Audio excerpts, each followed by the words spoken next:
place are the SheHive. And today you get to meet the founder of this wonderful place where women can come together and share their wisdom. Welcome to the Goddess Power Show. I'm Elizabeth Ann Atkins, and I interview trailblazing women who share their wisdom to help us all boss up and live bigger, better, and bolder. And someone who's doing exactly that is Ursula Adams. She's founder of the SheHive in Ferndale, Michigan, and it's an amazing, high energy, cultivating, nurturing place. So, welcome, Ursula. Thank you so much. It's great to You're be wel- here. you're welcome. You're welcome. It's so interesting because I visited way before the pandemic and I loved the SheHive. I loved the people you bring together and all the programs. So, can you talk about where you got the idea to create a place called the SheHive? Sure.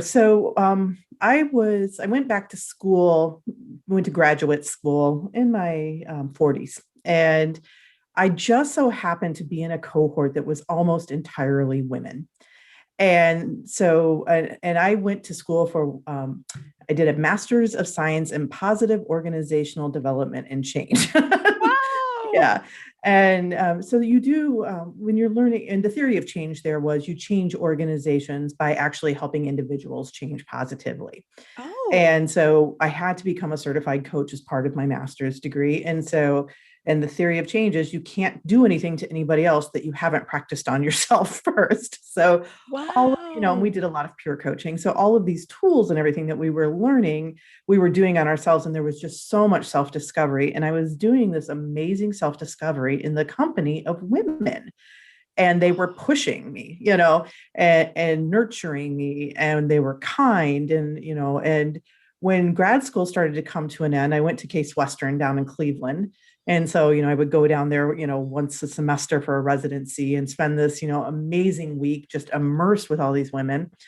And then I would come home, you know, and we stayed in touch, we were online, and, we would stay in touch, but there was just something really magical about being supported that way by other women. And I don't know if it was like an adult sorority. I was never part of sorority, so I don't know, but, and I Love it. had, spent a lot of my life, younger life, moving a lot. So I never had a group like that. We moved all over the Mm, country when I was a child. So mhm. it was just, I didn't want it to go away. And so I was talking to one of my classmates, Barbara, at school, and she was talking about how she wanted to, after we were done, have this immersive weekend experience where women would get together, they would go to a spa, they would have some learning, and I'm like, well, I want to do that. She's on the East Coast. I'm like, I want to do that in Michigan, but I want to do it more than just a weekend.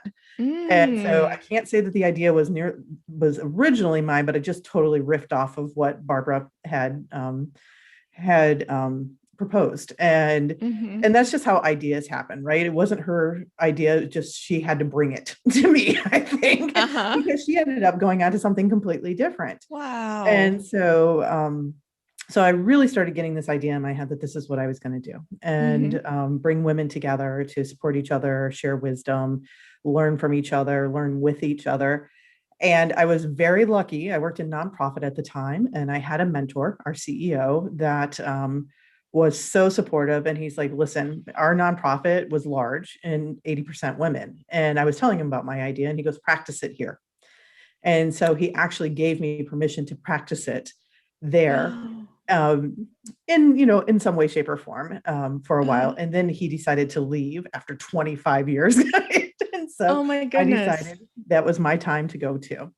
And so I decided Oh. to leave. So I quit. I had worked in nonprofit for 2 decades, and I Uh-huh. just quit and took a couple of years and started the SheHive.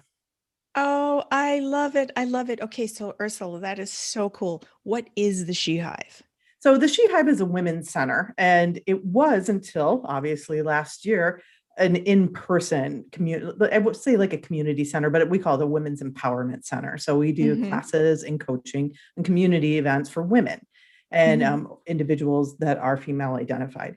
And I was pretty adamant for the first 3.5 years of the SheHive that it would always be in person because there is something magical about the energy of proximity. Yes. And so we did very, very little online, and then the pandemic hit, and Mm. and we would host somewhere in the neighborhood of 50 different events a month in person, where Oh my women would get gosh. together. And so we were What? running multiple events a day, Wow. and we had 2,400 square feet and multiple classrooms. And then, like I said, pandemic, and we have shifted and gone completely 100% online since then. Wow. So, Ursula, wait, it's not there anymore, but I want to capture the Yeah. atmosphere that you created. First of all, the women that I met that evening with you, diversity, all ages, all races, all backgrounds, Yep. loved that. It was just so beautiful, everybody around the table together. And secondly, the decor of your place was so fun. You had like all these cool lights and glass Yep. and colors and oh.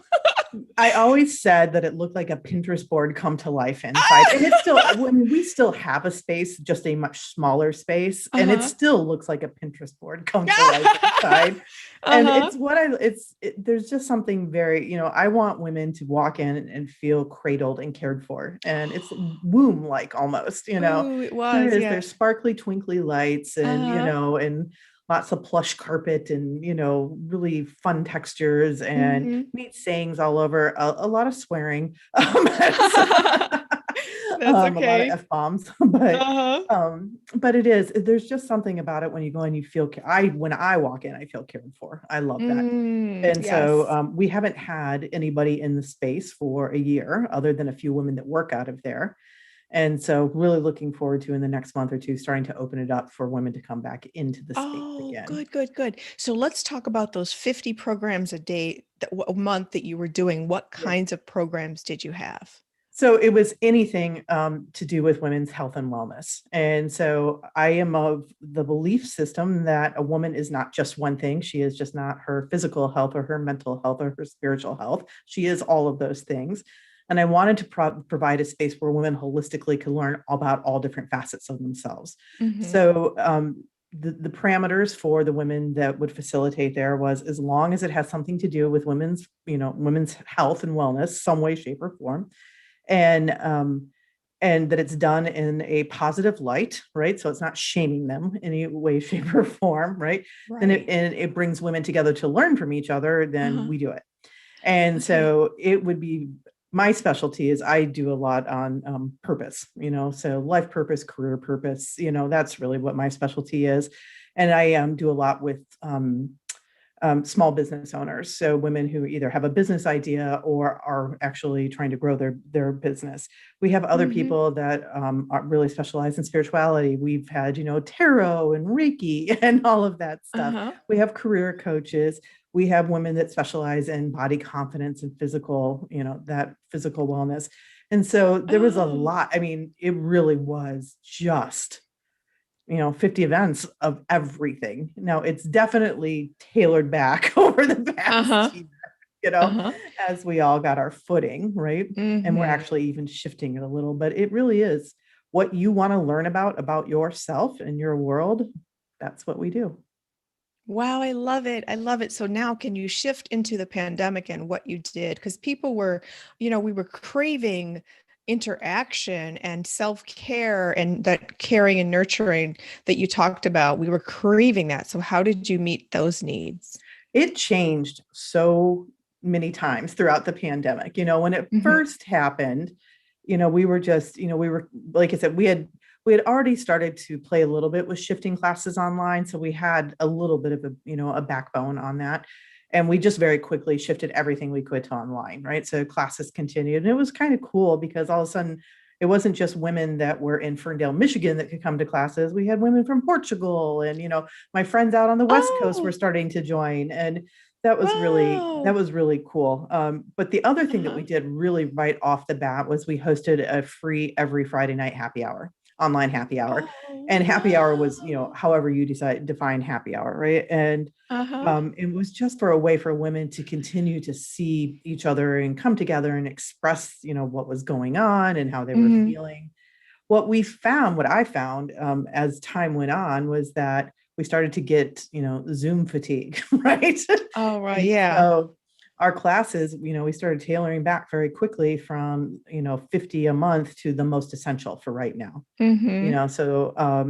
And so it's gone back and forth. We've done a little bit of everything throughout, but again, everything online. Mm-hmm. And what I was really pleasantly surprised to find were things that I didn't think would translate online. Like one of my favorite things we do every month, twice a month actually, is a fire ceremony. I'm not a religious person, but I'm very much into like spiritual ritual. I love Uh-huh. just getting quiet and meditative. And Mm-hmm. so we have a shaman who actually comes and does a fire ceremony. And I say Wow. shaman, it's the funniest thing because she looks exactly like me. Like we could be twins almost. Right, right, right, right. I love it. I And love it. women have all these need things. And I loved having the fire ceremony. We would do it. It was always indoor, and it's always like you take a meditative visit to the fire ceremony. But we would do it, in a circle inside, and you could feel the energy, and it was so great. And I Wow. was really surprised when we started doing it online. The same things would happen online that would happen in person. Mm-hmm. And so in person, so we would, do this, this meditative journey that was led by the shaman. And it was really about setting intention for the month or what you have to let go of for the next month. And but women would share what they saw afterwards. And it was so funny to watch. Like the women sitting next to each other would always have very similar visions. And I just think it's just the energy that goes in. Right. I know it sounds Uh-huh. woo, I'm not one Uh-huh. of those, I love it. but it was so cool. And what I found is when we started doing it online, it was still very much the same. Like there was one time I was petting a very fuzzy pillow in my lap as I was doing it. And the woman that was talking kept going, I just keep feeling like this really soft fuzziness. Oh my goodness.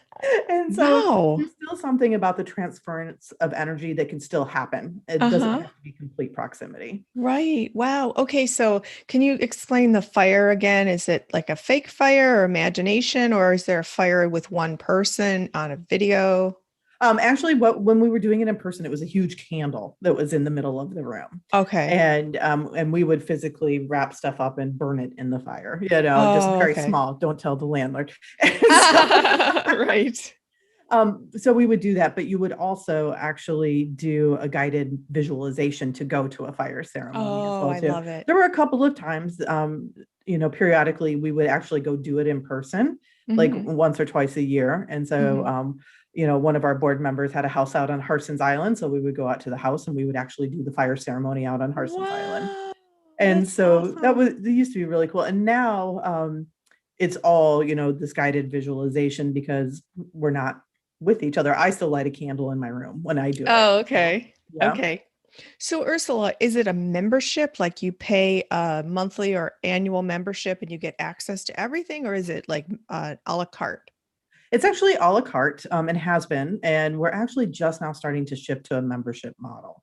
Hmm. And so, if you are interested in one particular thing, what we're working on right now, we've always had a membership for small business owners that are interested in, being part of a circle and meeting, consistently. And we're actually starting to replicate that model with other things. So for women who are interested in discovering life purpose or continually refining life purpose, we've just started what's called a compass circle. And so you can Ooh. join $30 a month. We meet twice a month. I actually facilitate that one. So you actually have a credentialed facilitated coach that actually coaches you through the process. But Uh-huh. there's other circles that will be starting in the fall that people can join around, creativity, spirituality.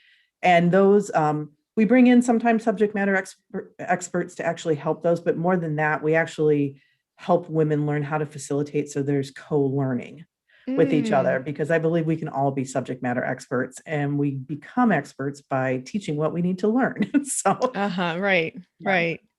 That's really powerful. Can you share some success stories about how women might have had revelations to find their purpose, or, they really bossed up with their business, or any great stories that come I out of the mean, She I'm sure Hive? there's a million stories, and I'm sorry that I didn't come prepared with any to think of the top of my head. Like, so the compass circle that I'm launching is something that I've done in small group coaching for a long time at the SheHive.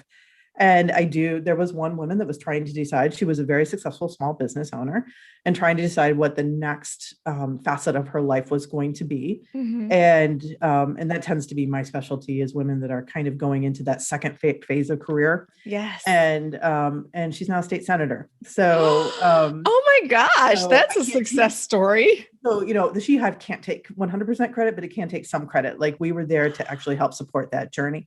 And there's a million things like that happen there all the time. And Mm-hmm. more than, or I think of what I really find to be a success are more stories like Lisa, who is our operations manager, is just this, has always been kind of a very shy person, and has been with me since the beginning. So we've been going for 5 years, and she's been with me since the beginning of 5 years. And she's actually stepping up to lead the spirituality circle. And that's what I find is a success story, is someone who believes enough in themselves, right, that they can step up. She's not claiming to be the subject matter expert. She's claiming to be that I trust myself enough that I can help lead us to learn from each other. And so those are the kind of things that I see as a success story. Oh my gosh. Oh my gosh. So how have you evolved as the founder of this awesome organization? Oh my gosh. If you want to learn something about yourself, lead an organization of women. My leadership has evolved. I was adamant when I started. I did start with a business partner, and I bought her out pretty quickly within the first 3 months. And, but it's hard. I don't know how else to say that. I'm probably even getting teary eyed, to learn, as a leader, what people expect of you. And they view you differently, even if it's something like this. Like, I still see myself as peers with everybody else, but by virtue of starting the place and having the title founder, people treat you differently. And they don't just treat you differently. You get put in the mommy position a lot, right? So you watch family dynamics live themselves out over and over and over again. And so I had to learn for myself how I was contributing to that. I had to, I'm constantly learning how to set better boundaries, or actually come to understand what I don't want to say power, but it is power I hold in people's lives, or position I hold in people's lives, and to be much more respectful of that, and not so cautious with it. Not so, I should say, be more cautious with it, like hold it more dear. And I'm a very emotional, out there person, and people really love and respect that until you're their leader. Oh my gosh. And so I'm just constantly having to learn, how to better navigate relationships. I think that is the one gift that the SheHive has given me over and over and over again. A lot of hard lessons, but just constantly how to navigate relationships. Wow, that's so fascinating. That's probably the most challenging thing about leadership. Yes. Especially if you're an empath, or, Yep. Actually, that would probably be the second lesson learned, because I am highly empathetic. Yeah. And have had to learn how to protect myself, because, women come, and the invitation is come to the SheHive as is and lay it out on the table if you want to, right? And so actually, as an empath, that's really hard to be a part of, because you live and wear those same emotions, whether they're yours or not. Right. And so having to learn to separate what's theirs from mine. Yeah. So, and one, to protect myself, but two, to also continually create the space for them where they feel comfortable. And so, for an example, we used to have something called the scream meditation. And so, so once a month, we had a therapist, Nancy, that would lead this. And it was a meditation, a guided meditation, that at one point in time, you were actually invited to vocalize whatever you were feeling. And it turned into screaming and crying and yelling. And I always had to warn all the neighbors when it was happening. Oh my goodness. Wow. And I knew that was going to be hard, right? And for me to sit in on. So the first time we were doing it, I was, visualizing this spacesuit around me, and, I'm going to be in there, and it's going to, I'll be protected. And the minute that, Nancy invited us to, vocalize, the woman next to me just screamed out, it mad. And my little protective bubble went, pop. Oh my gosh. And I found myself at one point in time trying to soothe the temperature of the room with the tone of my voice. And, and I'm like, well, that's not fair. That's not what I invited them here to do. I invited them to let loose. Right. And so, Wow. yeah. And so I've had to learn, like, I don't go into rooms like that. Somebody else does, Oh, wow. Yeah. Interesting. Interesting. Because wow, that's fascinating. Yeah. Um, hmm. What I love about this is I've heard so many women talk about how difficult it is to work with other women. Some women I know in corporate America who are at high levels say the people who were the meanest to them were other women. And I Yeah. just think that's so awful. That's why I have this show, and that's why you're doing what you do. Can you talk about the importance of not being competitive and being supportive and nurturing of each other? You know, it when I first came up with this idea, I was sitting down, I was having breakfast with a girlfriend of mine, Georgia, and I was telling her about it. And she's like, I just don't understand how this is going to work. Women are so mean to each other. And I'm like, I don't know, but I don't know how it's going to work, but we're going to do a really good job of, trying to make it work. And I've been very intentional about the culture. It's something that really matters to me. So the culture with our board members and our facilitators.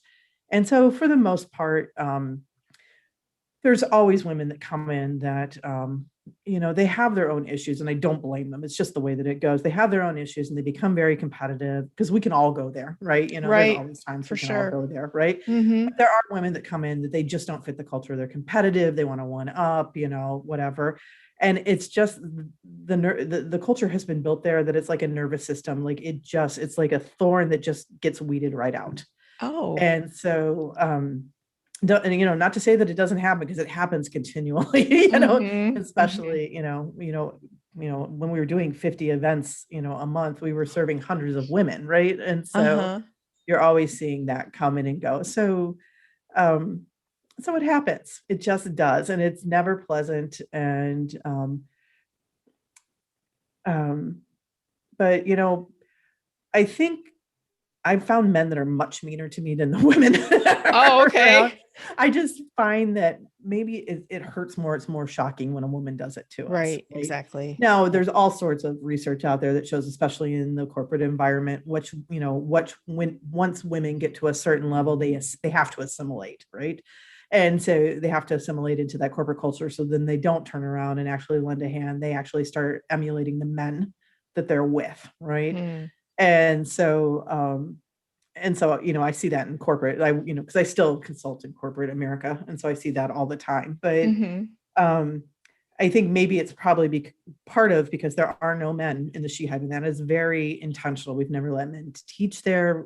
They only come to classes if we don't catch it when they Oh my when they sign up, gosh. and it's happened a few times. But Oh. and that's not to say anything about men. It's just to take them out of the equation, because Mm-hmm. women act differently when men are in the room. Mm-hmm.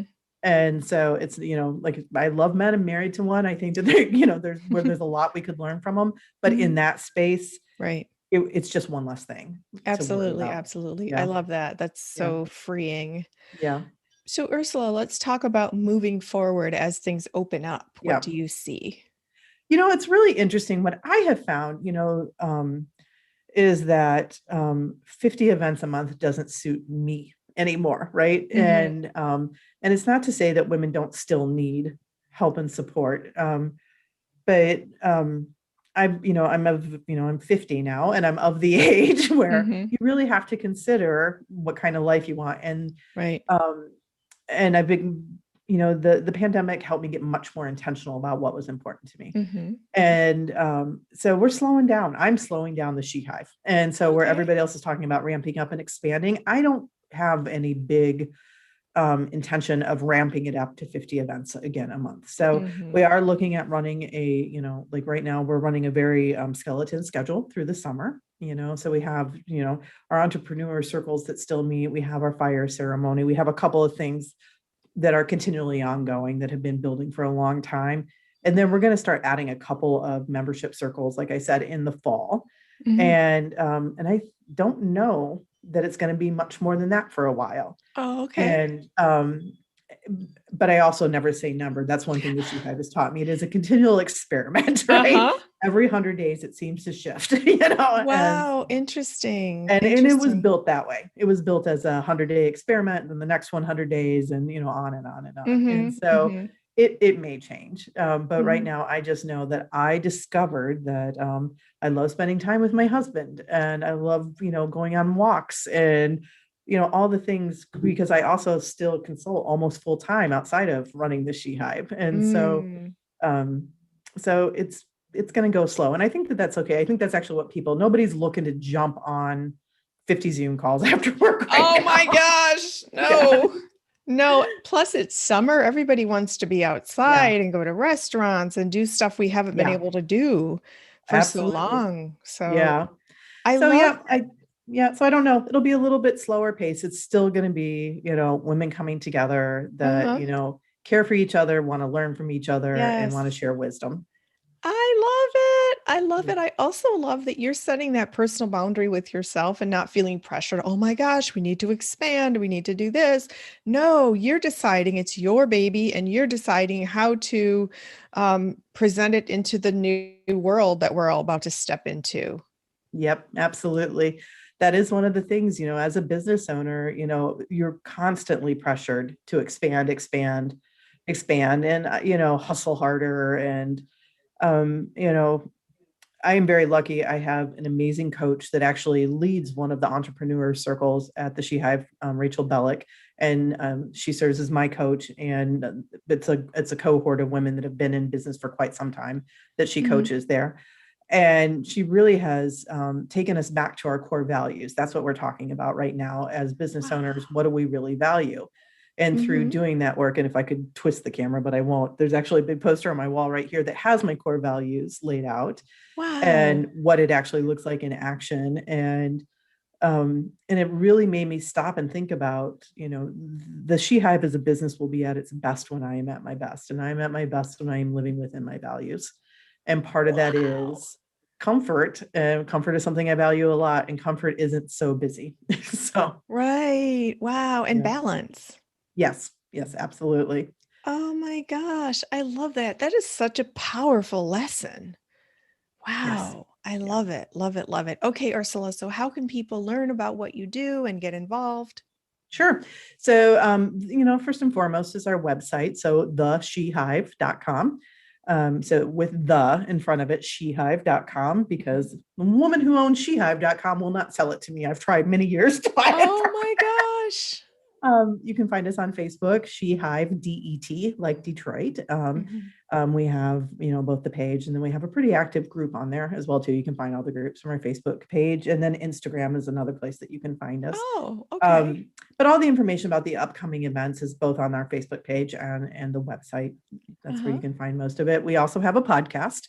And so Oh, you can get it on, Spotify and all of those, different things, called Life on the Other Side of Should. So you can learn more about that too. ooh. Wait, wait, wait, wait. Life Yeah. on the other side of should. Yep. Love that. Yep. So that's really, the basis of the SheHive. A girlfriend of mine, when I was starting it, she's like, this is what this place is going to be. It's going to teach women, it's going to give women permission to live life on the other side of should. So should's a no word at the SheHive. I know, right? We Yeah. should not, So whoops. yeah, it's See? either, should is either, it's either I want to, I need to, or should is somebody expects me to other than myself. Oh my goodness. Yeah. Wow. That is such a trap.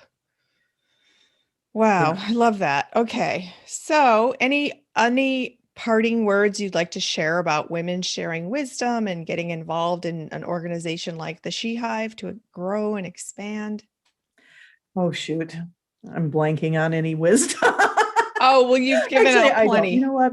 We have at the SheHive, we have what is called the pillar of wisdom. And so we've now moved this venture 3 times, and one to to upscale, and one to downsize, right? Uh-huh. And in the first space, we used to write quotes that we found really inspiring or funny on the wall. In the Hmm. second one, we would write them on cardstock and actually tack it to a pillar in the middle of the room. Uh-huh. And it was called the Pillar of Wisdom, and it has so much wisdom on it. And but one of my favorite ones, and I've saved all of them because I'm going to put them up again someday when we move on to Uh-huh. the but one of my favorite pieces of wisdom that from a woman that was up there was, take my advice, I'm not using it. And it's kind of funny, but it's really a lot of how the SheHive operates is because I have all sorts of advice to give because I've learned I've experienced a life and studied a craft, and other women have the same amount, Mhm. and but we can't take it for ourselves because we're too personal and too emotionally attached, but we can give it away, right? Wow. And so I think that's what's really important about the SheHub is you have something to give because you have all this advice and all this lived life experience that maybe you can't take for yourself because you're too emotionally attached or too close to it, but Mhm. that you can share with others, and other women need to hear it. And Mm. so come give the advice that you're not using, and maybe some that you are.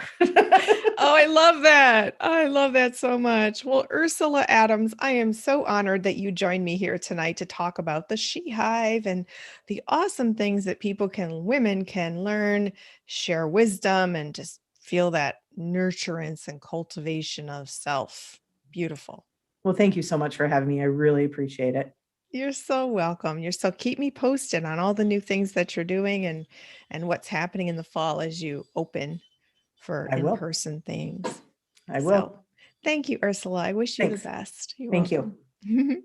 And thank you, all of you, for joining us here on the Goddess Power Show. I'm Elizabeth Ann Atkins, and I just interviewed Ursula Adams, founder of the SheHive. Sounds like an amazing place. I can't wait to go back there. It's just awesome, like such great energy, diversity, empowerment, nurturance. It's just a wonderful place. So please check it out. I'll put the link in the description box so you can visit the website.